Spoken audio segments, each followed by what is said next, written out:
if you were smart like me in 2000 and bought that DVD, you'd be fine right now. I had a VHS of it, and I don't have a VHS player, Mm. so. Well, I figured out my PS5 plays DVDs, regular ones. So Oh, so you just kick the kids off the video yeah, game. Mom needs to watch a movie. Get off the game. Mhm. yeah, I took advantage this week. They were upstairs on their other uh consoles. They're so spoiled. Wow, I was gonna say multiple consoles. Hmm. See, Yeah, we need. that's what you're saving money on your outfit of the days, and That's right. It all goes to video games. lavishing your kids with up-to-date consoles. That's true. I have my own as well, so Oh, you're a gamer, Liberty? okay, not a full gamer. I only play one game on the Nintendo Switch, which is Animal Crossing. Who would have guessed, right? I just love Oh. it. Wow. It has no I started playing Is in that like 2020. Frogger? Is that like an updated Frogger? No, it's like you make a little island and you invite people to live, well, villagers to live on your island. Uh, Um, and you have a little store and you give them gifts and you talk to them and you can have them say phrases and they're all animals. So oh, like I was gonna say is like your character Madonna. Like if I was in a video game and we had the ability to create things, I would just be like, I'm Madonna. well, I do have a Madonna, the island, you can name it, and mine is called Isla Bonita, of course. And on I actually have two versions of it because I got a Switch for my another Switch for my birthday. And the first one it has all Madame X theme stuff because I started Oh. building it in 2020. This one I it's named Isla Bonita, but all the villagers, like the phrases that they use are like rescue me or Oh, how funny. random stuff. But the new one I've kind of pink pony themed, so yeah. Sure. As one does.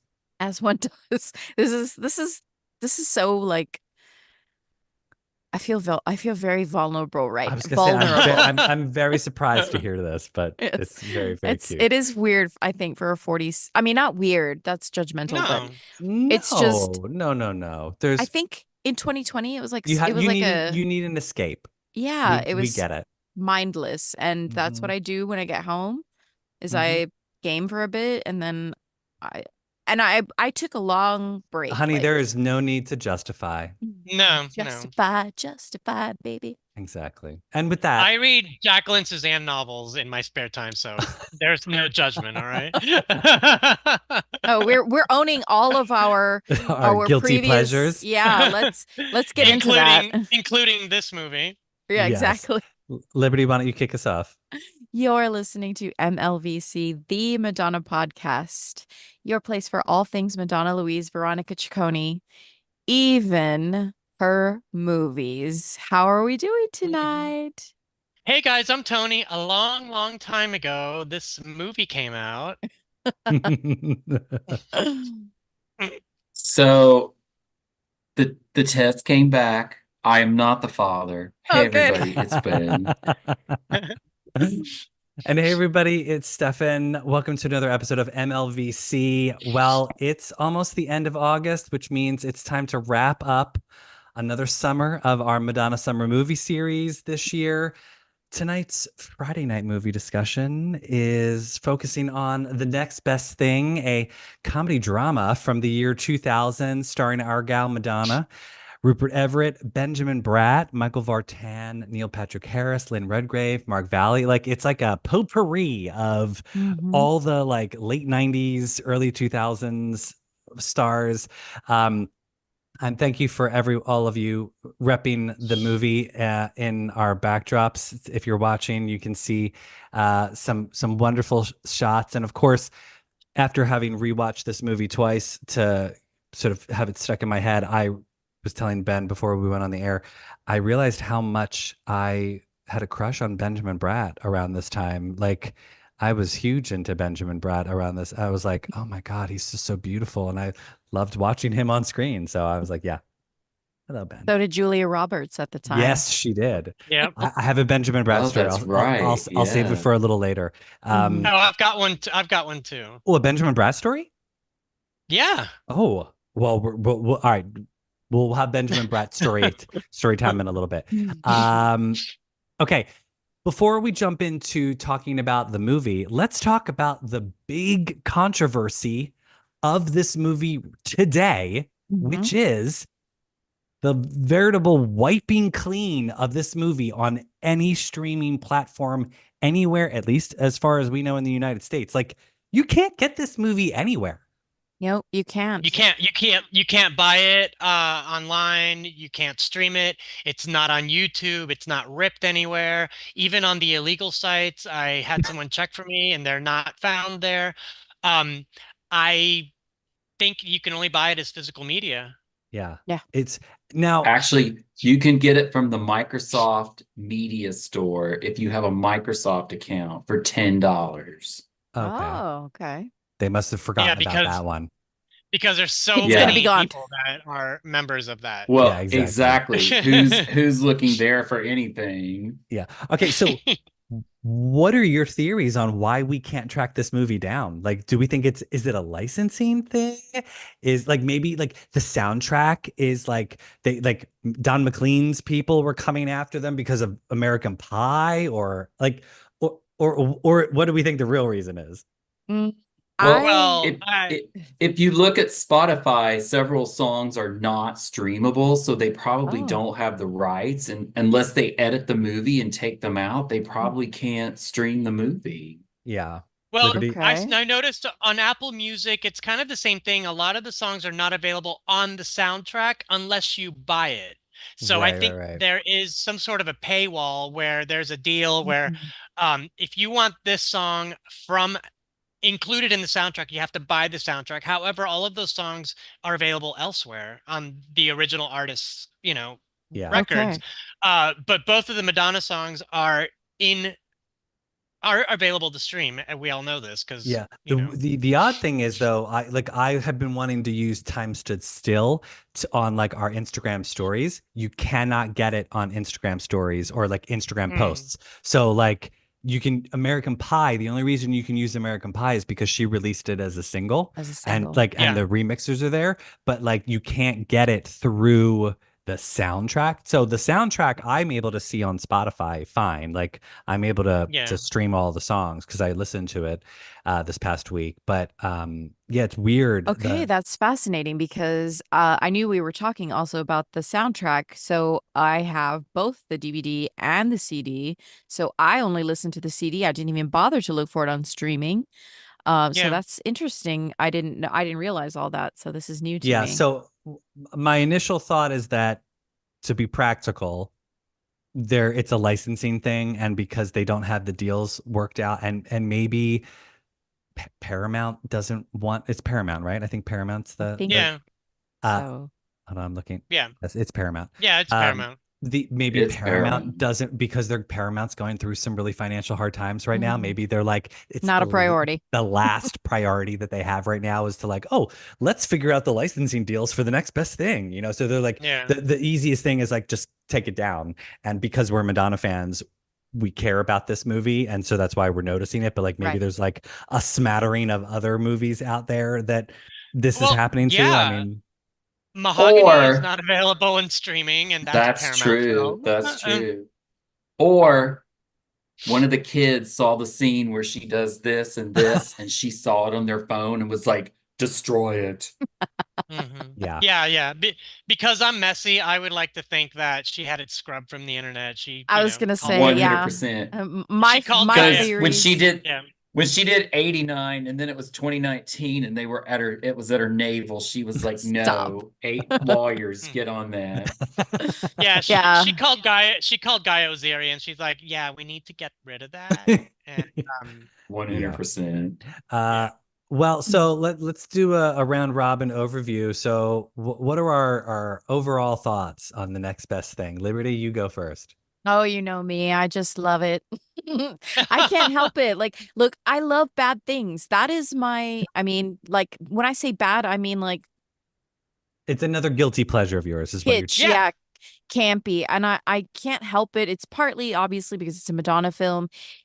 In a 2024 rewatch, I was definitely able to sort of take a step back and really think about it and sort of look at all the problems, if you will, maybe look at Mhm. it a little bit more technically, because obviously when I lived in France, I took a whole bunch of DVDs with me because I had my laptop back then that could play DVDs, and that's what I kind of spent my time. I was by myself a lot, and I was watching a lot of DVDs, and I this was one of them. I watched it probably 50 times Mhm. just because it's a Madonna movie. It would keep me company, and Benjamin Bratt and Michael Vartan and Madonna, obviously, um and Rupert.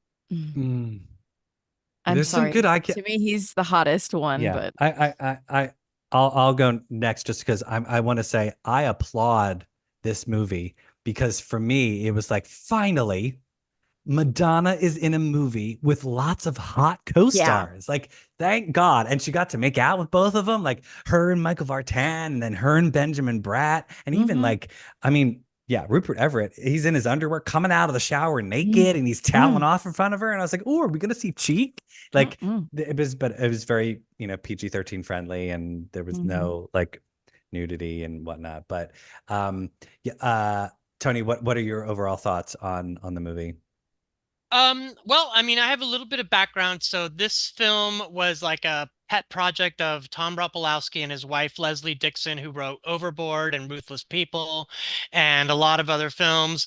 And originally, Abby was a swimming instructor, and it was more of a comedy because of Leslie Dixon's background. And um, Tom Ropolowski also wrote a comedy film called Madhouse, but it Oh was yeah, more of yeah, a yeah, with broad, Kirstie yeah, Alley and yeah, John yeah, Lovitz, right? yeah.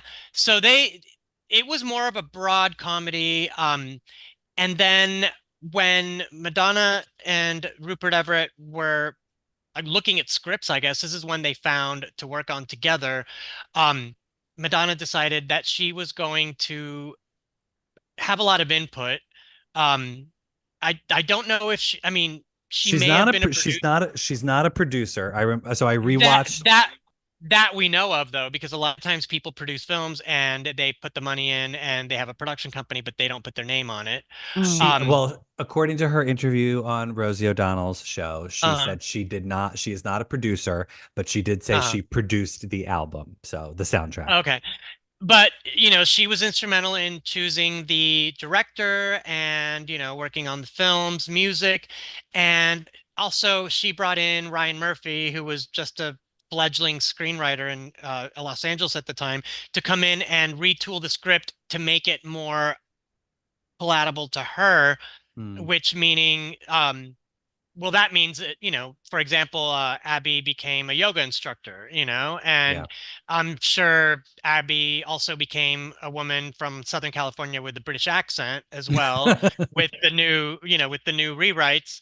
But yeah, I mean, we've all heard Madonna in past interviews talk about when she makes a film, she doesn't have the input that she would like, because it's a director and a producer calling the shots.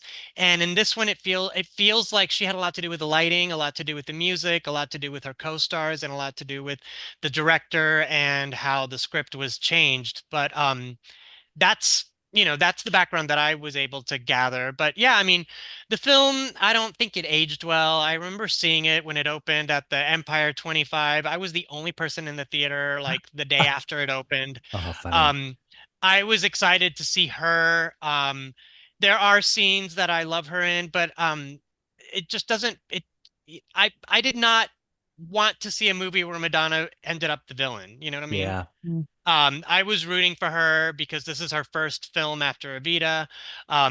We all had big hopes for her film career because suddenly it got revitalized, and this felt kind of like it just ended that momentum, you Yeah. know?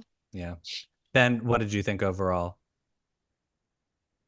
Well, I'm of two minds. When I saw it originally in 2000, which is funny that we talk about it came out in 2000 because we know they filmed it 25 years ago this summer, and it feels very 1999 Y2K. The soundtrack feels to me like summer of 99, like Yep. Mhm.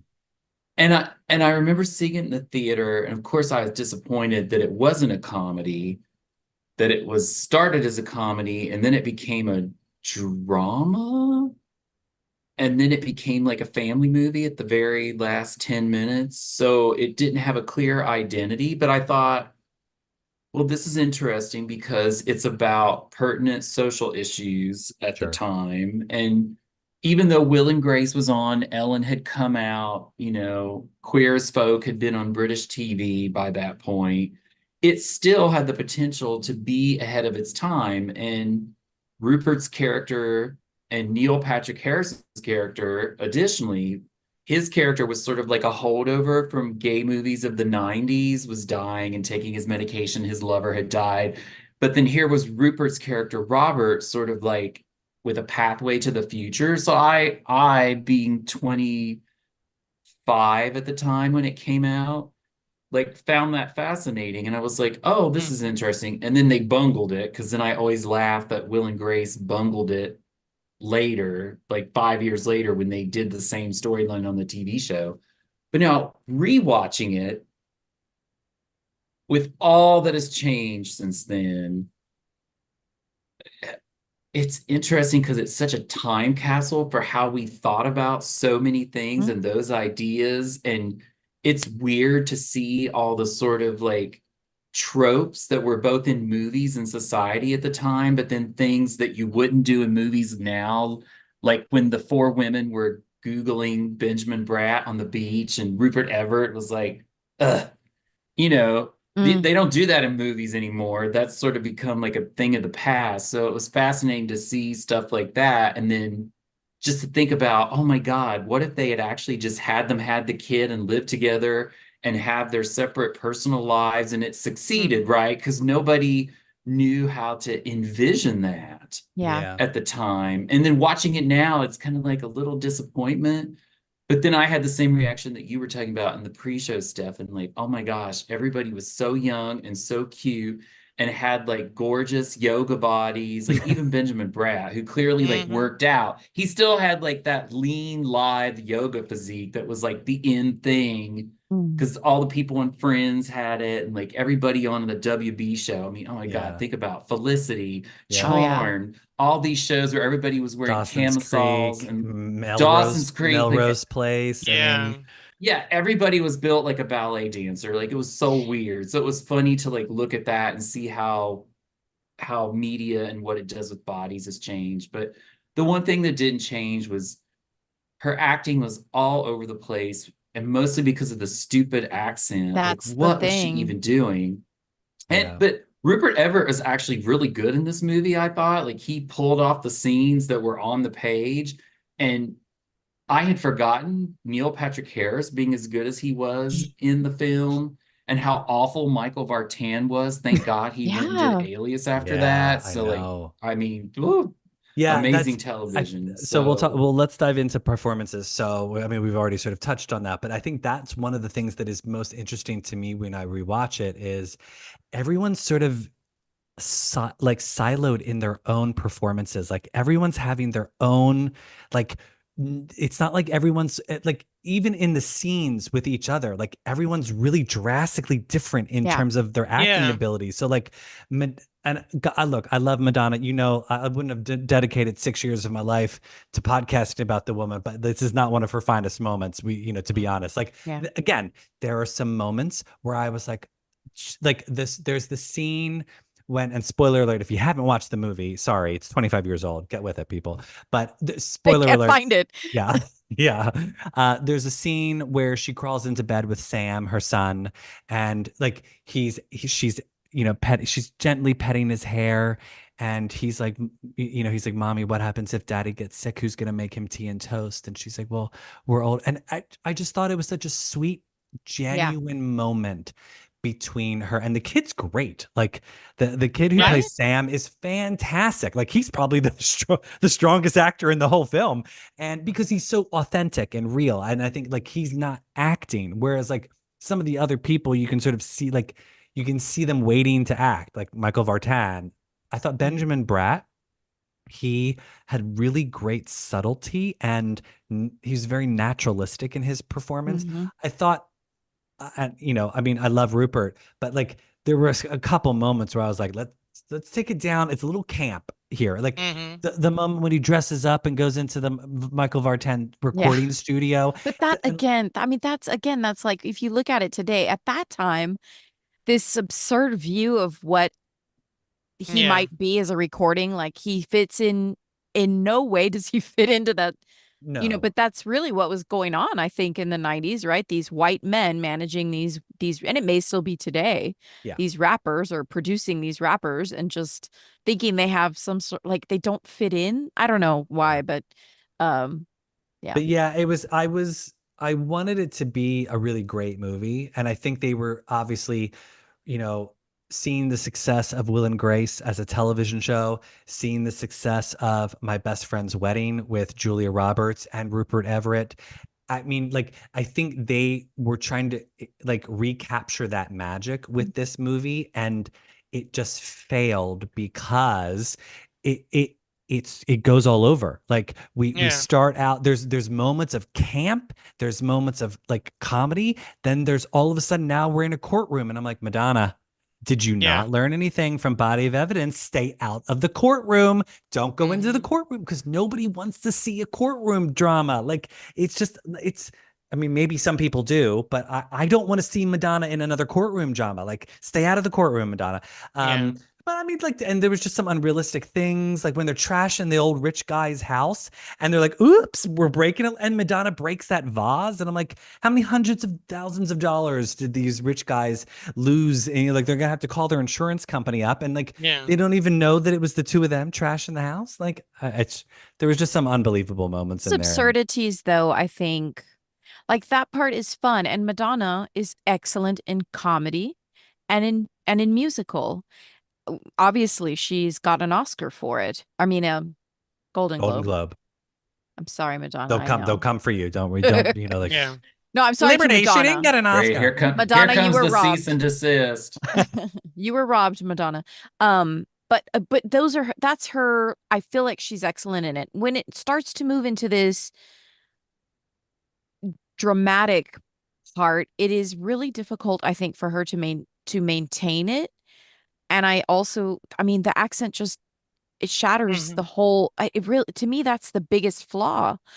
She is, as an actress, just the same as she is in, let's say, um, Don't you say who's that girl? I will no, because Who's That Girl just is a full comedy. Yeah. Like, she plays the screwball girl, and she does it well.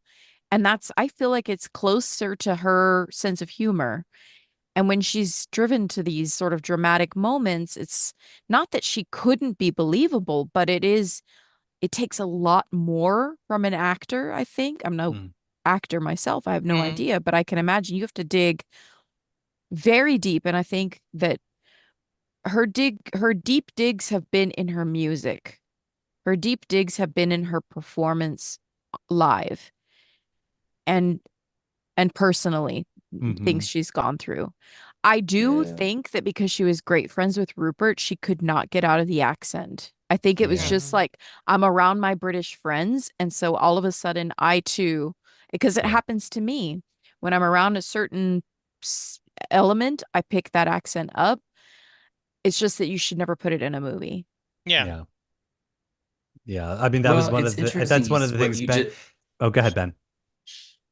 Well, I was going to say what Liberty was talking about with like the accent, how it traveled in and out, and her interaction with the scenes. I did pay attention. I literally finished watching it tonight. There's several scenes when she's acting, but she's not talking, that are quite successful. Hmm. Like after it all happens and they see him at the school, and she's looking at the kid in the rearview mirror, and she does, like, her face is doing Hmm. what it needs to do to convey the emotion and her physicality. And there's several other scenes where that happens, but then the minute she starts talking in that kooky accent, you're popped right out of the suspension of disbelief. Yeah. Yeah. And Yeah. yeah, it it just sort of it is the main disruption. That and the weird bar of light across Mm. everyone's eyes. Those are the Yeah. two things that take you out of the movie. That cinematography is it's strange because there are moments like look at the two of them in Ben's background. Madonna's holding a martini and she looks gorgeous, like Mhm. Yeah. absolutely stunningly beautiful. And yet then there's other moments the lighting does not do her or any of them favors. Like Yeah. it's just weird shadows again. Where like and yeah, that I mean I always laugh at the bar of light because it's very like in Adam's Family Values with how they light Morticia, where it's like Yeah. it's Angelica Houston's always stepping into it and it goes right across her eyes and it's sort of like a running gag that they have in Adam's Family with her. But I'm like, well, that's like a comedy horror movie and they don't need that type of lighting in a family comedy drama, like this. It's just But was that weird. not like a late 90s kind of thing with certain No, I feel like I Madonna don't was remember it. insistent on that lighting. Like her Well, vanity demanded that lighting. I mean, if you see her lighting in Body of Evidence, especially in the courtroom sequences, it's the same. But, you know, for that argument, it's also like kind of like an homage to like old 30s, 40s, Sure. That's and film noir. that's how I took it. Yes, I was like, okay, right. so we've got John Schlesinger. It's, God bless him. It's his last movie that he makes before he passes away. Ugh. And I feel like they brought him on because he was a stalwart in cinema. He had done these amazing movies and but I feel like he was sort of wishy-washy in terms of like directing where they were like he was sort of letting people do whatever they wanted to. So like I Yeah, feel like maybe Madonna came in and was like, I want this lighting, and they used it. He I didn't feel yeah. fire like it on it, would be Well, really didn't he hard to have tell her no. well, yeah, didn't he have big fights with her and Rupert both? Yeah, Like that was the National Enquirer word from the set is Oh, they were really? fighting like yeah. crazy. Yeah, I remember that. Yeah, like I did read that she demanded rewrites pretty much every time that she was in front of the camera. That's why Ryan Murphy was always there. Um, yeah, I mean, it's like I wish I could get I know the Ryan Murphy story because he was on a Glee podcast talking about that time, Uh-huh. and I wish I had more insight into that because when Rupert Everett wrote his memoir, he barely spoke of it. Right. He I'm just sure said, I'm sure he's got a gag order. yeah, he said, well, we did it. It didn't work. I lost my career in Hollywood. Thanks, Madonna. And then he moved in. Yeah, Oh, that's, he blames this movie for wrecking his career? yeah, I mean, his career in Hollywood, and it did. He never got to work in another, like, big studio film in the United States. Really? Um, See, yeah, I thought he was kind of strong in this movie though. yeah, me too. But the bottom line is money. If it didn't make any money, you Right. know, You're only as good as the last picture that you're right. in. Yeah. Because this film got financed because of him and Madonna. Because And he Yeah. had just come off of My Best Friend's Wedding. Madonna had just come off Evita, and they're like, this is going to be a surefire hit, you know? yeah. And they were friends. I mean, Yeah. real friends. Yeah. And then they weren't Yeah.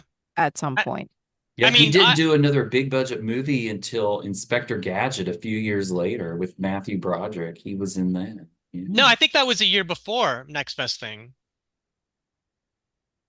Oh crap, you're right, it Yeah. was. Yeah. Well, I mean, obviously, if anything, one of the silver linings for the next best thing is that we got that fantastic MTV special with the two of them, Rupert Everett and Madonna, romping Madonna around Rising. Yeah. romping around New York, going into that deli and her old apartment, and like that was a fantastic special. And I forgot to rewatch that before this, but I'm gonna rewatch it Hmm. afterwards because Yeah, I will I too. know it's on YouTube. Yeah.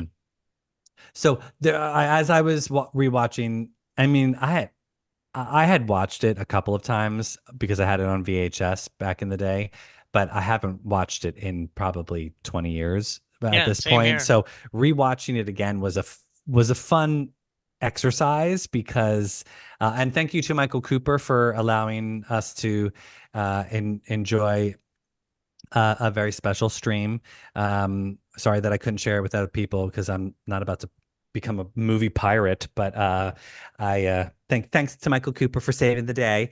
But there was a couple other things I wanted to sort of like call out real fast because I was like scribbling notes while I was rewatching the whole thing. How many times they had to mention how beautiful Madonna's character was? Like it was just poignantly stated where it's like Michael Vartan, it's not going to work, Abby. I'm not going to do this. I can see your beautiful body. Like it's very stilted dialogue that they say when they're like pointing it out, and I just thought it was very, very, very strange. I wonder if that's like a symptom though of, I mean, everybody talked about Madonna's body at that time. Everybody talked about it Yeah, but because of yoga. Yeah, I don't know. I But just felt like but she's not But it's Madonna. weird. no, of course, But but it's I mean, weird because then she's doing the whole thing Yeah. later, and like it's And- like it's two different movies again. Yeah, I even wasn't in that buying. aspect. Yeah, I wasn't buying that she looked worse than she thought she did. Didn't buy that. I'm like, according to this lighting, you look great. well, and again, as a middle-aged woman myself, I think it it's like what you how you speak to yourself has is one way, but you need people to tell you, regardless of whether or not you even if yourself you believe like, well, I'm cute, right? But if I don't hear it, then it's like, is it really Mhm. true? You know? And not to say that Madonna needed it, but maybe there was some sort of establishment of middle-agedom with that constant like feeding of the ego for Abby, for the character herself. Well, Because they were making her seem like she's supposed to be late 30s in the film, but she feels older to me. yeah, well, Abby's character is a little all over the place because I feel like she comes across as like he's dumping me, he's leaving me, Robert, Desperate. and like yeah, like she's sort of like that, and then Yeah. why the F are you dating this a-hole in the first place, Yeah. calling Rupert Everett's character a fag and this, and I'm like, I'm sorry, if your best friend is a gay man, you would never be Date a guy. dating a gay hater. Like I was In like 2024. In Well, 2024. Yeah, I was gonna say And this is where you have to she go back to herself. when the movie was made. I mean, look at Guy Ritchie. Yeah. Just Yeah. saying. true, yes, Madonna did I marry mean, yeah, Guy yeah. Ritchie and her brother, and I mean, who knows? Has Yeah. Rupert Everett ever been in a Guy Ritchie production? I don't think No. so. No. But yeah, I mean, I guess there was just like strange things that were happening. Like, I mean, again, that Rupert Everett scene when he goes into the recording studio and he's all dressed up. I Yeah. was like, this is out of place in this movie. Like, I feel like the movie they're trying to be grounded in reality. So again, that's where I'm fine. If you want to do that level Yeah. of camp, fine, but it has to be the whole movie, like Bridesmaids. So Bridesmaids does these hilarious moments, but it's part of the world. So like when, Maya Rudolph is running into the street in a wedding gown, it's happening, and she starts pooping in the street. It works, like that whole bridal gown scene is working because they've sort of established that. But it's like up until that point, everything was sort of it's based in everything before and everything after that is sort of based in reality. And it just seems a little too unrealistic for that. In Who's That Girl? Fine. I would, that scene would have made sense in there, but right. And so it's unfortunate that the DVD it has extras, but it's only interviews, no deleted scenes. Cause I bet you there's a lot. Yeah, I found or it. maybe not. Yeah. Maybe they just left him in.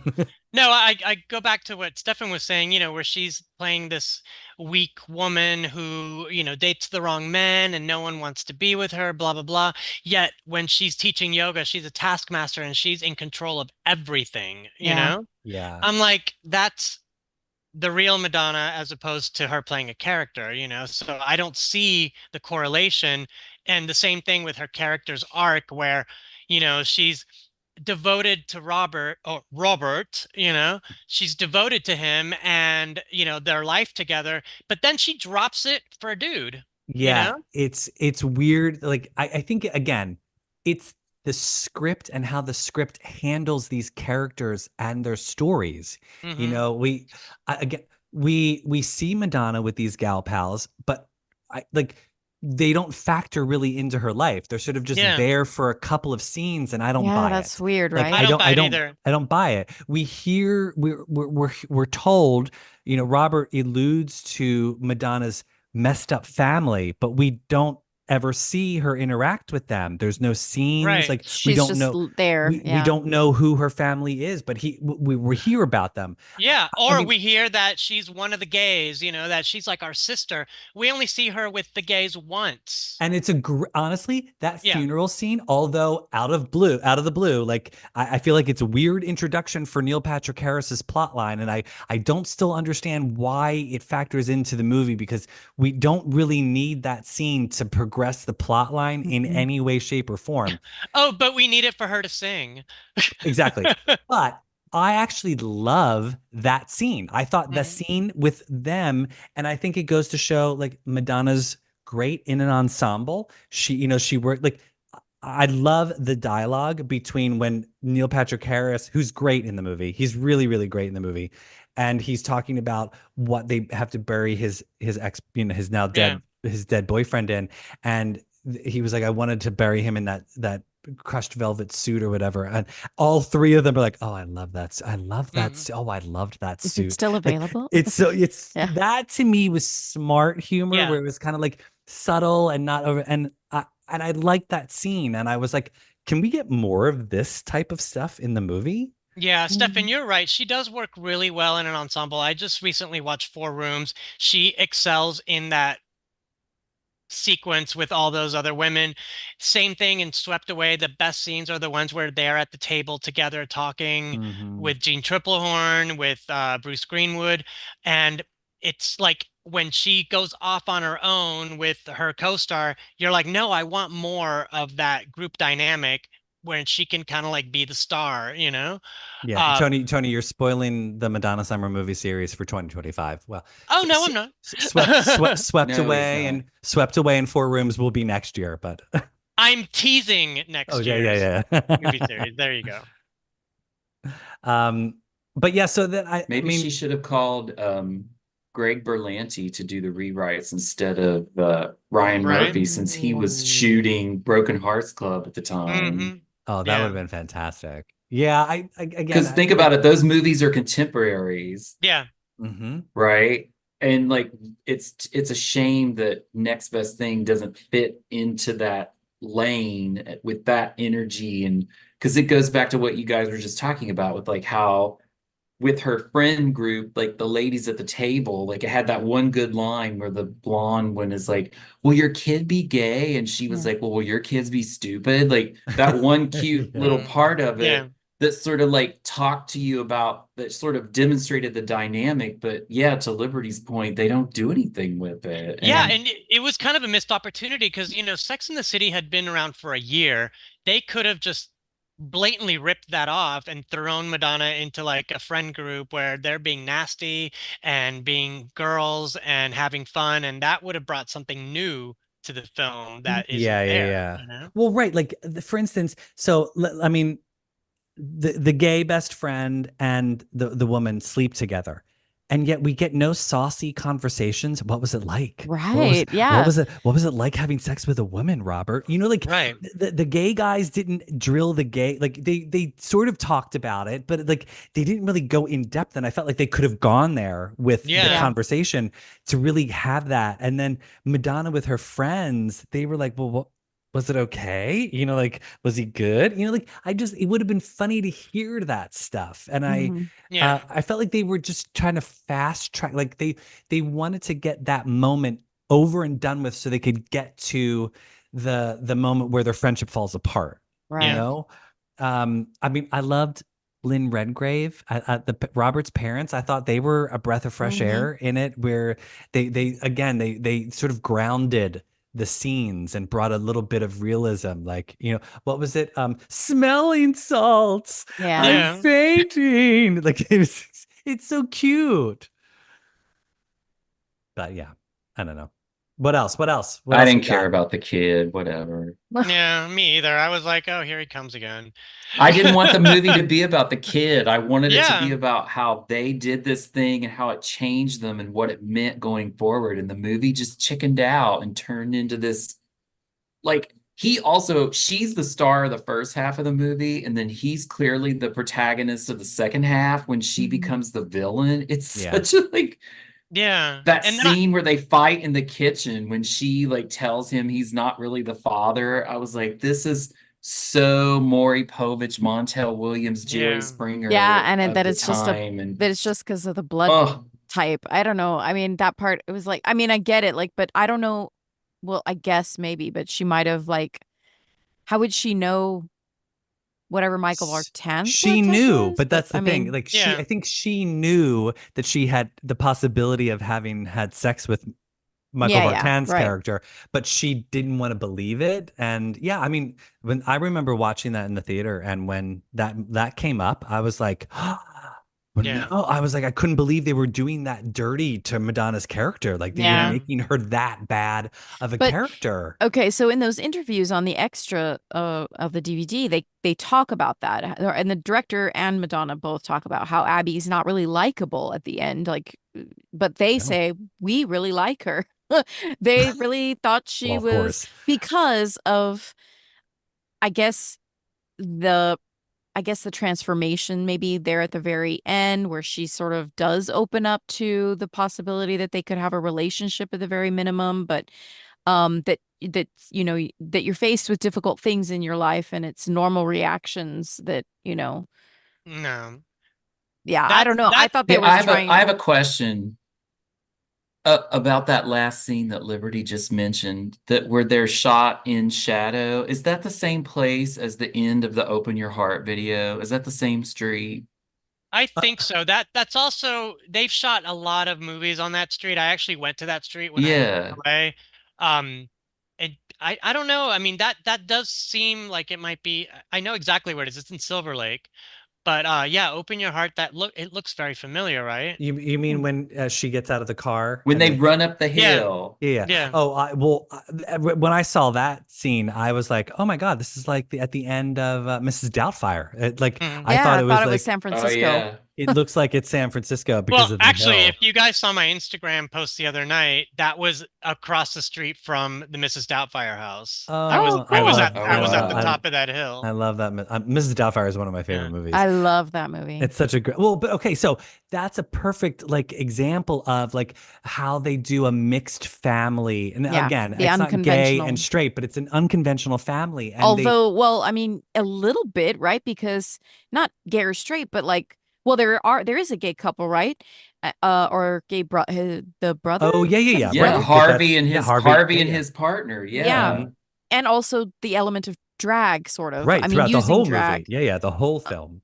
And Uh-huh. like women and men and relationships of like Mhm. like yeah, it's I mean it's a fantastic parallel of like again not that like it's the same themes, but they sort of are trying to touch on and Ben, I think what you said about like how far we've come Yeah. since this movie like because that's what's fascinating is you watch this movie now and you're like wait how what do you mean Benjamin Bratt, what do you mean Rupert Everett's character doesn't have any rights as a father even though he's been raising this child with his and it's like yeah well they didn't sign anything, he's not Yeah. Right. married to her, like he's shit out of luck.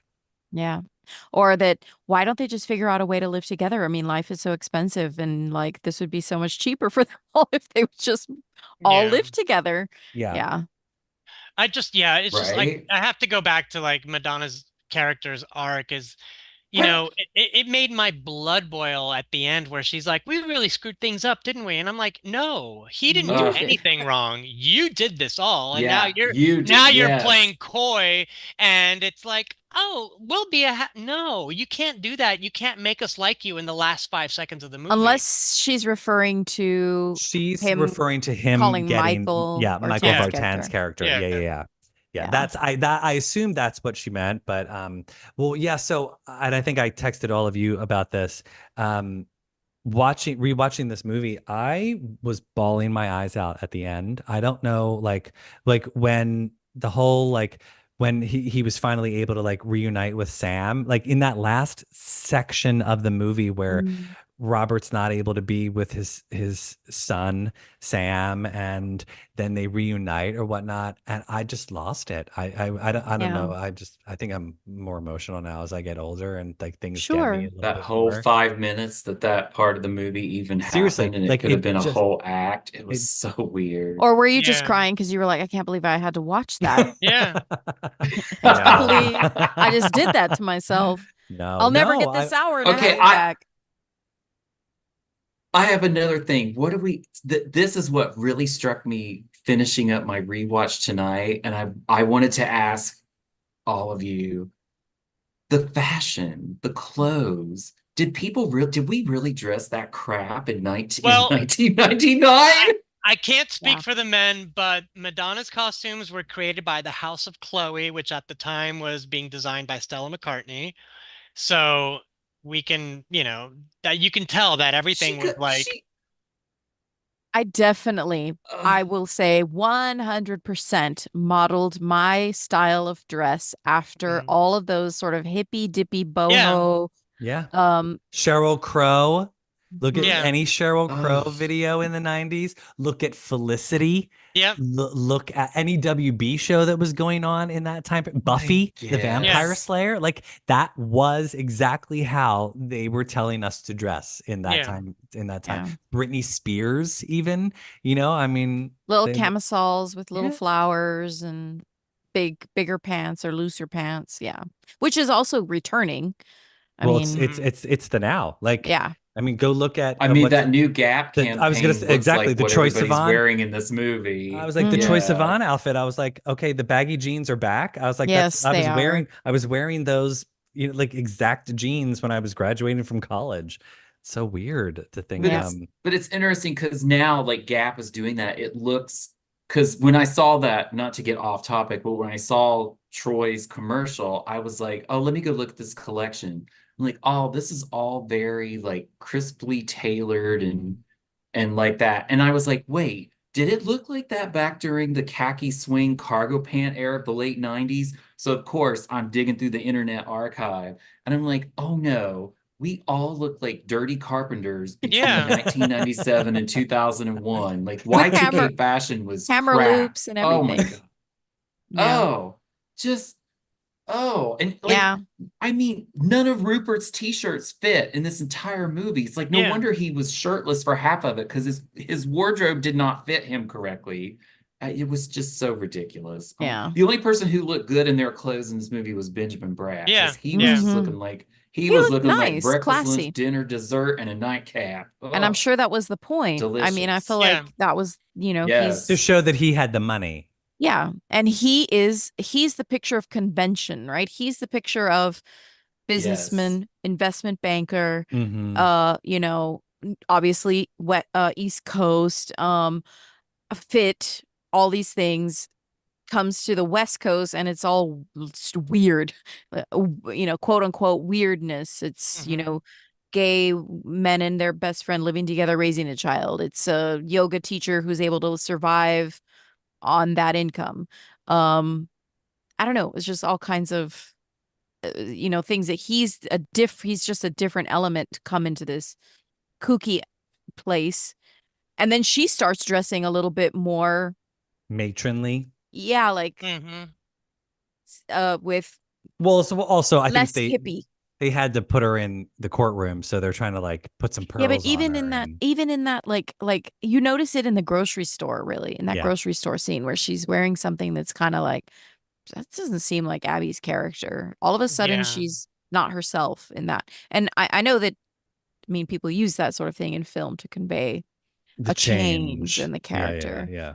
yeah. I But wasn't buying yeah, it. I that mean, was her outfit when she came in the house when she was giving him the oh it's not Hmm. your kid, and she literally was wearing the outfit that she would later wear performing music at those live conferences, the black pants with the shiny belt and that weird Yep. Yeah. like structured top. I was like, where have I Hmm. seen that before? I'm like, oh yeah, those were from the online concerts for music. I'm like, that looks so Yeah. familiar. It might have been her real clothes. Who knows? But Yeah. Probably. yeah. I mean, I mean, other than the soundtrack, which I loved, I thought that the score of the film was just tragic. It made it sound like it was some Lifetime TV movie. It's Yeah. Like sad. all the like Mhm. weird saxophone, and And I'm like, where have we gone here? Like, what's yeah, but I mean, oh, the late 90s, I just saw this like weird meme about how we were all obsessed with this sort of like chant type music and this like and there's like a it's not a pan flute in there, but it is like a flute. Nee, nee, nee, nee, nee, something like that. Which obviously having this CD, it's the last song on the CD. Um that orchestral part, which Mhm. they call it Forever and Always, which is what Robert says Mhm. Mhm. how long he wants to be the father for. It has a name. But yeah, it's not my favorite. Hmm. Yeah. Yeah, I just thought it just It's sad. the saxophone music made it kind of cheesy and kind of like Yeah. Mm. it cheapened it a little bit, I felt. Yeah, there's Uh, definitely a TV movie quality to it, especially in the last act, yeah, for where sure. the beginning starts promising, it's very glossy, and you're like, I'm watching a movie with Madonna, and then it becomes like Madonna's cousin, Judy from, Michigan, and I'm like, that's not Kalamazoo. her.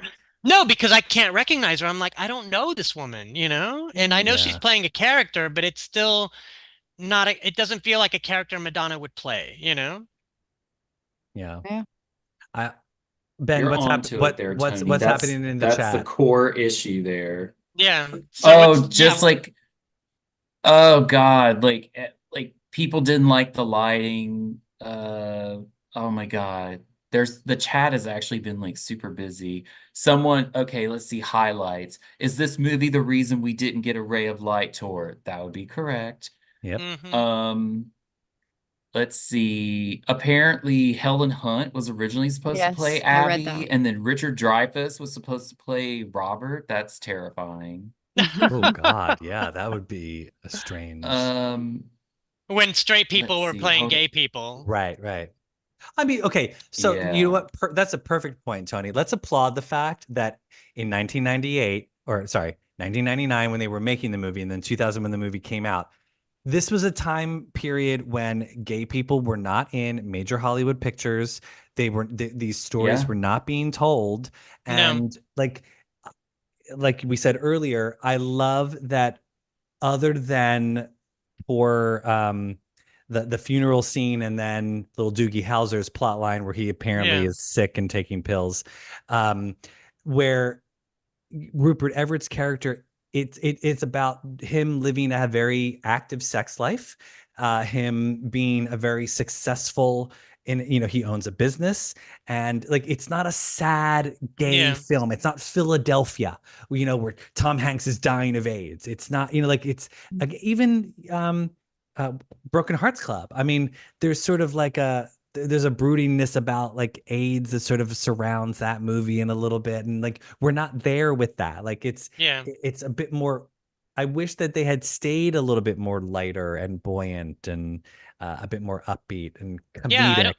don't I don't think that back then it was marketable, nor probably did they know how to make a film about gay people that wasn't tragic in some way, Mm. Yeah, That I do think Will and Grace, because Will and Grace came on the air right before I think it was 1998, Will and Grace mhm. premiered, and then this movie came out. And it's funny that like Will and Grace sort of set the standard for what a gay straight relationship with best friends would be, and then Madonna came out with her version of it, and then Madonna a couple years later was on Will and Grace. Mhm. So um Yeah, that's interesting because we were talking about Broken Hearts Club, and you think about like all the gay movies that did come out in the 90s, like Jeffrey and oh, some of the yes. other ones. And then at the end of the century, we had like Trick and Broken Hearts Club and this and so many other little movies that Big Eden is another Yeah. one. But And like then the, they the all were like, yeah, they were like the first sort of post-crisis movies that weren't mhm, about, like, because clearly Neil Patrick Harris's character is taking his retrovirals, right? Oh, And yeah. for he's sure. still Yeah, yeah, yeah. suffering through it.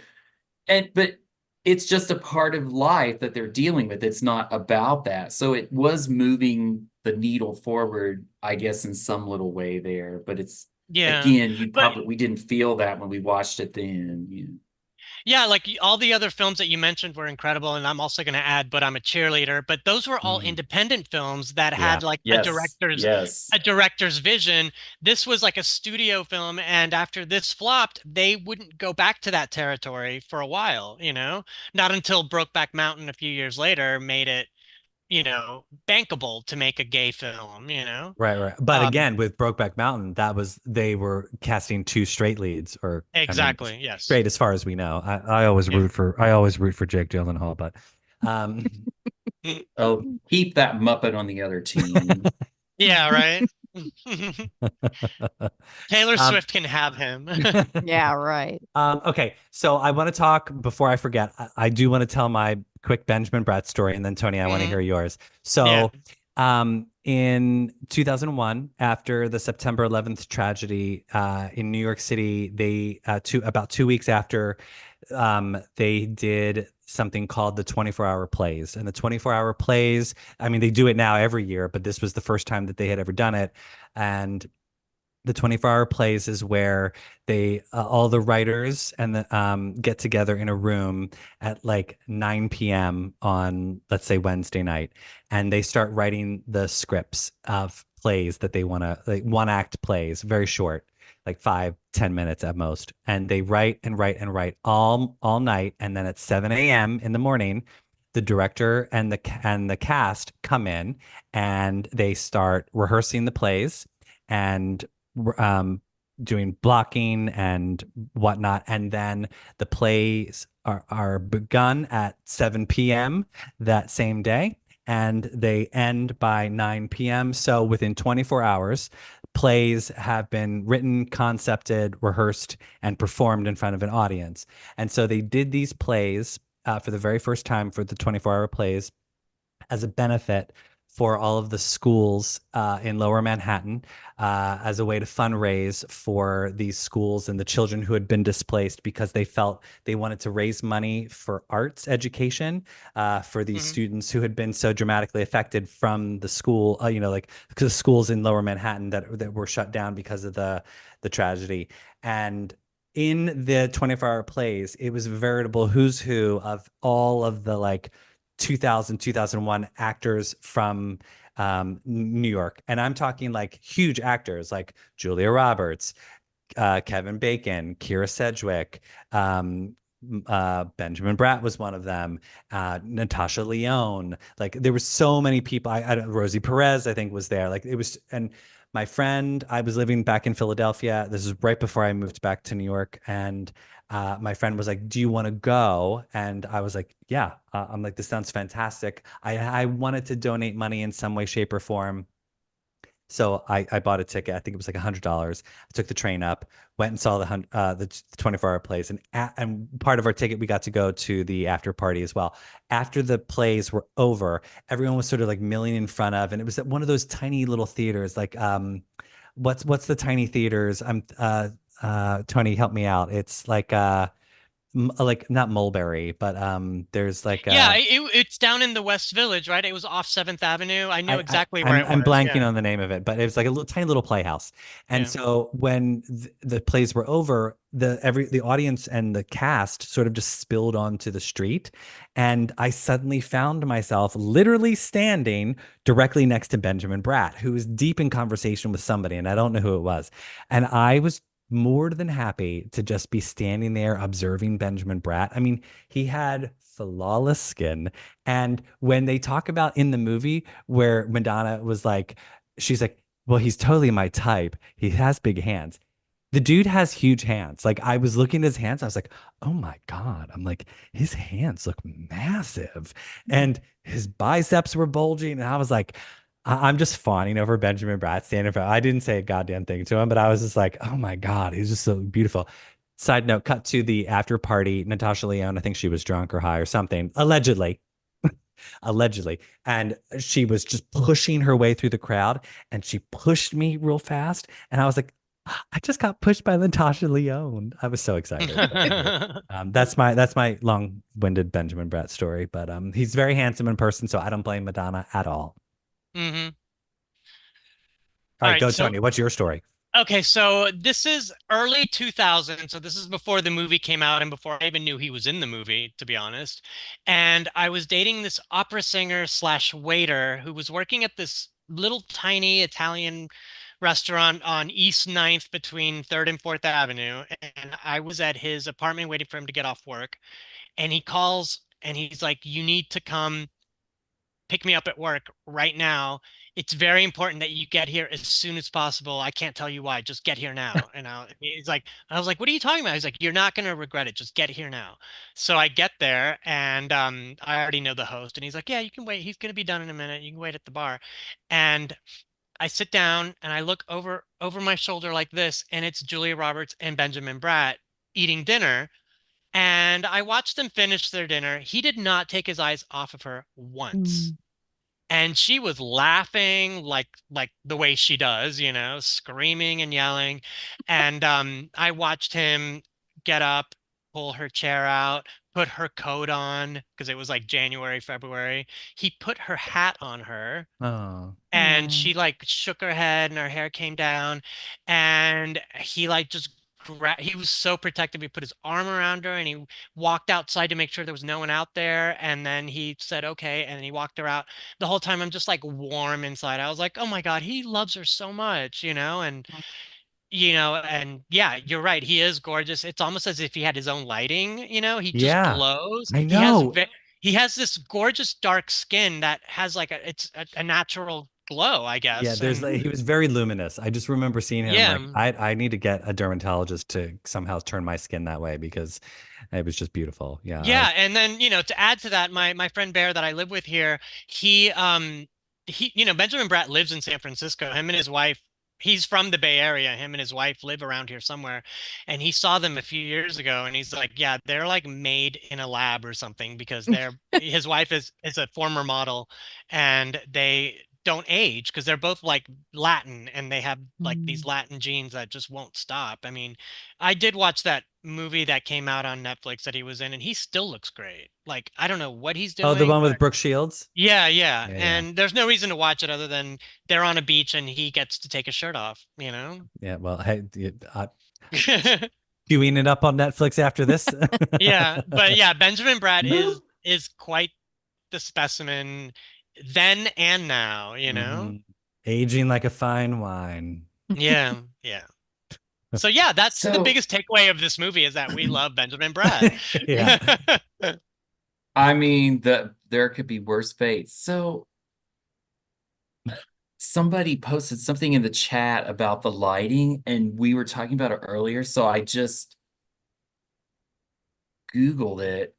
This was one of the first digital movies that wasn't like a Star Oh. Wars movie. They actually filmed this movie digitally, which could explain Oh. like the weird lighting on the face and how the lighting didn't really match Wow, the I did not know that. I film. mean, it might be that I they didn't didn't know. either.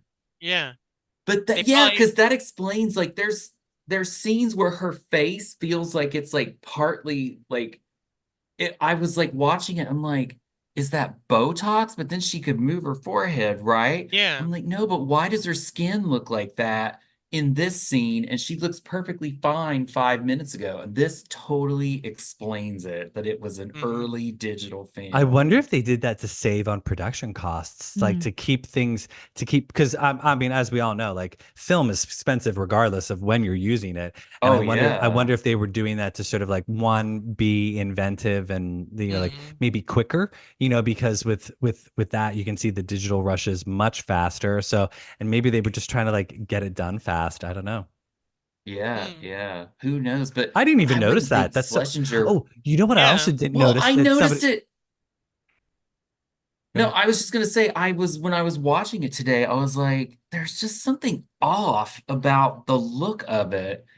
And somebody said something in the chat. I'm trying to find like it was something about the light, and I was like, oh, well, let me make a mental note when we get to a certain point to look this up. Mm. And yeah, the film experience, that blog that talks about like all the gay movies, I don't even know if it's still active, but I found it on the Internet Archive. Talks about how this was one of the first movies filmed digitally back Mm. when it was, because that was like Lucas and some of the Yeah, people yeah, in the yeah. late 90s were the Mhm. ones who started that. Oh, that's interesting. I didn't know that. That's so So, fascinating. All right. Well, so we'd be remiss if we did not hmm. discuss the soundtrack because we did promise we were going to talk about it. Mhm. It's a very eclectic soundtrack. There's obviously two songs from Madonna, American Pie and Time Stood Still. I wish that there was more, but There so should have be been it. more. Should have been more. Yeah. We did get a little bit of there was a Christina Aguilera song, "Don't Make Me Love You." Manu There was Chao. a Moby song, Hmm. which I think had already been out. Like that wasn't a new Yeah. song. It had already Yeah. been Yeah. out on Moby's album, but I think they just, which I was kind of like, why didn't we get a new Moby song? But we did get Groove Armada, which I think again, the Groove Armada song had already been released, Oh, and yeah. Olive was a band that was sort of like making its way in like the electro world, and you're not alone, and they did I'm Not in Love, And but Miracle. There's two Olive songs in the movie. mm, One of them not on the soundtrack. oh, okay. The song Um, during the swimming pool scene, that's Olive as well, but that song did not end up on the soundtrack. I see, I see. There's that, yeah, and then there's a bunch of like songs that feature very prominently in the movie, like the opening song Boom Boom Ba Yeah. Mhm. by Métis. Um, there's a bunch of like This Life by Mandalay. There's that Beth Orton song, Forever and Man. Always, as Mhm. Liberty mentioned, by Gabriel Yared. So yeah, it's a what I mean, Manu Chao. Like, I mean, yeah, that he's, it's a great song. Like yeah. it's a Mhm. soundtrack. I mean, I loved the soundtrack when it came out. I have the CD. Yeah, me Yeah. too. Yeah, me too. Because it was a And new Madonna song coming. I not for American Pie. That's actually for me, and I apologize. It's not my what I can't really listen to it. It's partly because of my relationship to the original, Well, and so she okay, mentions that in an let's interview. remember that like when that came out, that was a controversy. People were Yeah. up in arms that she was redoing Don McLean's American Pie, and she did a truncated version of it, so people Hmm. were pissed about that. Like, how could you not do the whole song if you're going to do the song? And yeah, well, Yeah. the whole song is like 16 minutes long. yeah. Yeah. But I kind of like that they did that acoustic, like a cappella version during the funeral and didn't do the verses that she like they did a different verse that she had done in Hmm. hers. Um, yeah, I don't know if maybe somebody else other than William Orbit had produced her version of it because I think William made it a little not a little too bubbly. Saccharin. Yeah. Yeah. Yeah. Yeah, it didn't have like a I think she sounds beautiful in that. And She thanks sounds beautiful. to Yes. her version, that's the only reason why I never American Pie really never resonated with me as a Mm, song. So that's the only reason why I know any of the verses to See, I American grew up Pie. with it, me so too. Yeah. I totally vibe with that song. It's funny listening to it over the end credits because I was like, oh, let me look at the cast, and it's playing over the end credits today. I was like, actually, I like this song better now than when it came out. And Hmm. of course, I loved the music video, which when it came out at the time was doing more for gay rights than the movie did, right? Because Yeah. the Yeah. representation was crazy in that video. Yeah. Well, and So, I think that's what's fun is like she sort of did a repeat of what she did with Now I'm Following You on Dick Tracy with her and Warren. So like again, she took her co-star and had him do like Rupert's doing backup, and he sounds great during Mm. the song. And it's a fun video. I love the two of them just horsing around and um Madonna with an American flag. Can't go wrong. But Yeah. I was sad we didn't get a visual representation for Time Stood Still Yeah. because I thought I mean, it's such a beautiful song. It's Yes, so it's beautiful. gorgeous. I love And that she song. sounds yeah. gorgeous. She sound like her voice sounds beautiful. That's from the same recording sessions as the Ricky Martin duet, right? Like the instrumentation sounds almost identical. Yeah. I would Could be. Yeah. I would say, or I almost thought it might be like a cast off because I don't know who wrote the song. If it's She not wrote one it. of, She it's not did. a Rick Yeah. Knowles or anything. And the lyrics, they make me, I don't know, it makes me think that it's another song about Andrew Bird. Maybe that's what I'm thinking of. Because it doesn't, it has a little bit of like it could fit on Ray is of something Light. to remember or Ray of Light. Yeah. Yeah. Because for whatever reason, when I put the thing in my CD player in my car, if you still have one of those, you're pretty lucky these days too, because they don't automatically come with CD players anymore. Um, I just I was like, I thought that there was more than these two. For whatever reason, I kept thinking there had been another one, and that's because I actually thought Time Stood Still had like was two different songs. The Oh, wow. because the chorus sounds to me so different from the rest of the song. Um and I kept thinking there were two separate songs. Um but Like obviously I Love was wrong. Spent. Yeah. Yeah, right. Yeah. No, I really thought there was a whole different song, and then I thought, well, maybe the song I'm thinking of is on Something to Remember and not no, it's actually not that. Um but so I sometimes get One More Chance and Times It's Still I could a see little that. bit. They sort of they're very sisterish type songs. Yeah. Um, different, but I think Time Stood Still is a bit more superior. But Yeah, no, Hmm. I love it. I love it. It's not at all because it doesn't have the Spanish sort of influence like One More yeah, Chance, the yeah. classical No, guitar. it's more electronic, like something from Ray of Light. Yeah. Mm-hmm. Yeah. Yeah, but yeah, I mean, again, another, silver lining to having the next best thing is we did get Time Stood Still. I Mhm. think that's sort of like a win for us as Madonna fans. We're like, oh, thank you, Madonna. Thank you. Yeah. Mhm. Yeah, I mean, again, like I always say with Who's That Girl, I wish we could have gotten more songs from her. Mhm. But we had sort of just gotten the Ray of Light opus, Yeah.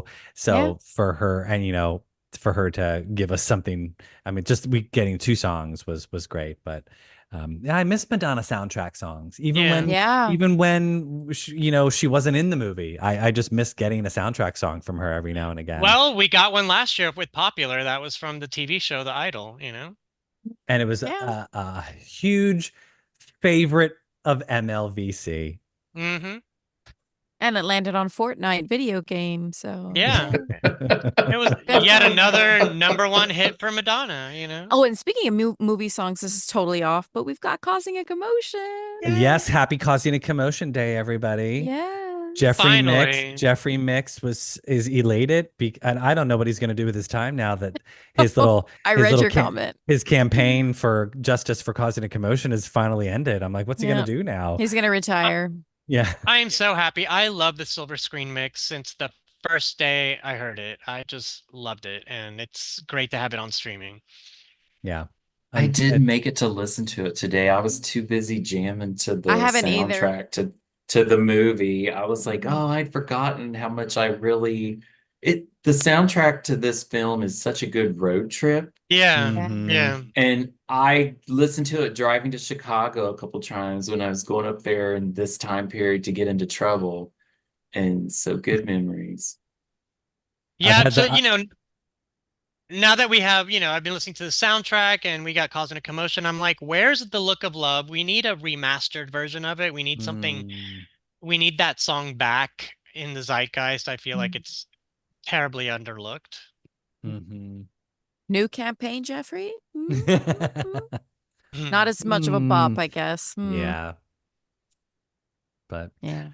well, Ben, were there any comments or questions that we need to address in the chat before we Just go? know somebody, Michael Cooper asked if we think M remembers Time Stood Still, and I think that's a pretty definitive no. I don't And think so. people were shocked that William Orbit was the producer of Time Stood Still, Yeah. Oh, yeah, that is which that is surprises me surprising. because it's got his traditional Billy Bubbles sound to it. I'm like, I it think it sounds sounds it's oh quintessential William oh Orbit.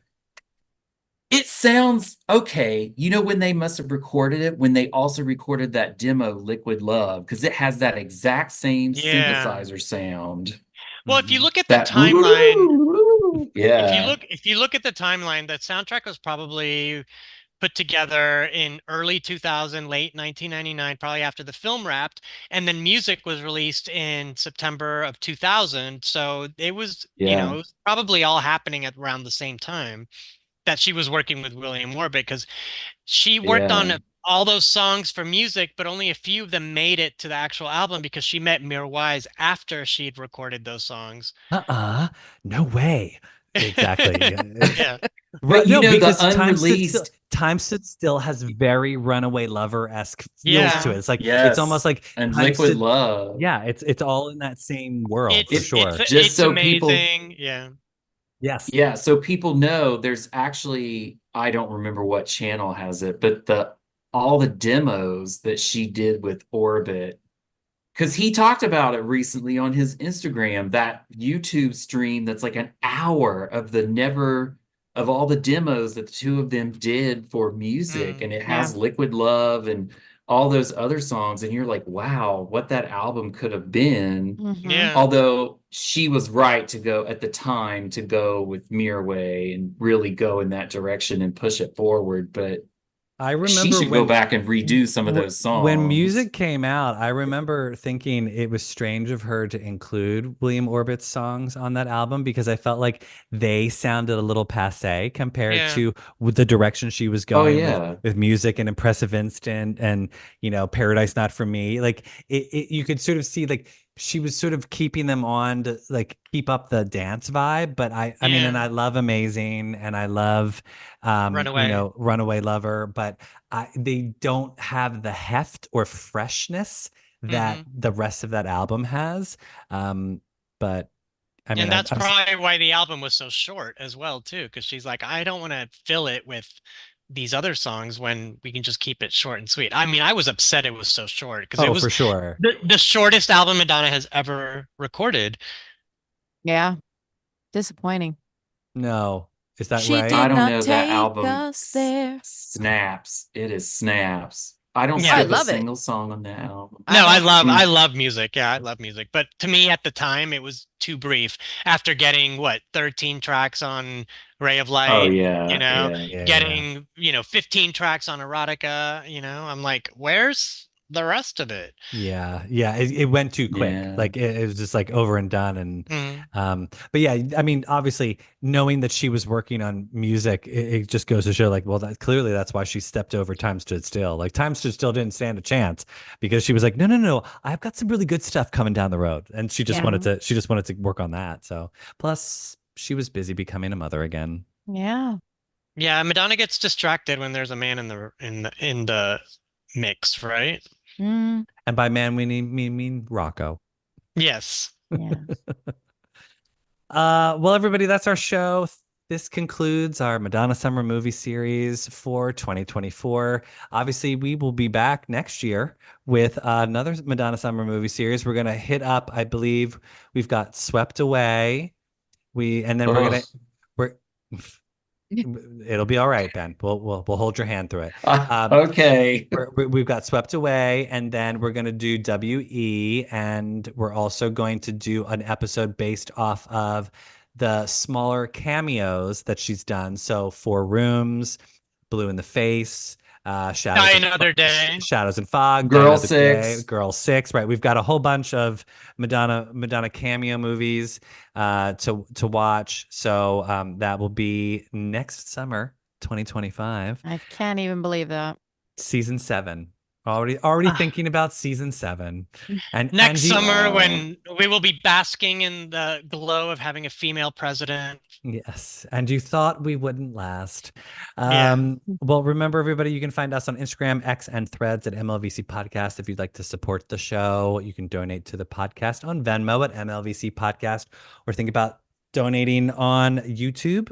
Hit that like button. You can super thanks. If you've not yet subscribed to our YouTube channel, tick that subscribe button so you never miss a video.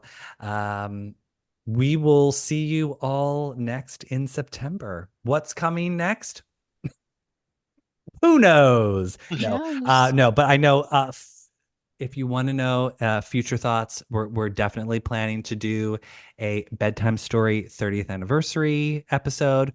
We are definitely going to be doing a virgin anniversary episode Wow. in November because I can't believe I it. think that's Oh, 40 years. Oh, wow. yes, it Yeah, is. crazy. Oh, It's bizarre, but yeah. So we've got some banner episodes that we're going to be paying tribute to coming up.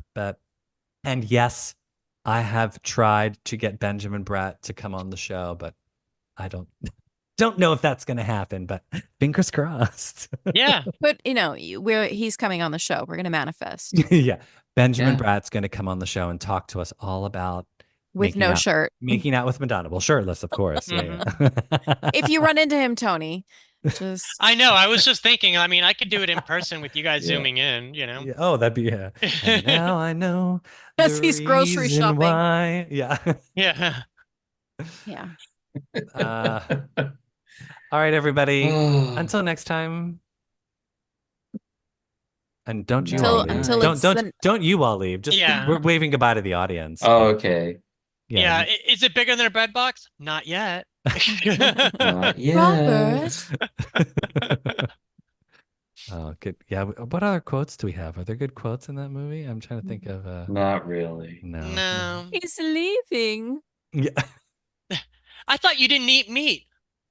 That burger Should we looked stop? that Yeah. burger looked damn good though. I It gotta say, I was does, like, yeah. I'd be mounting that burger.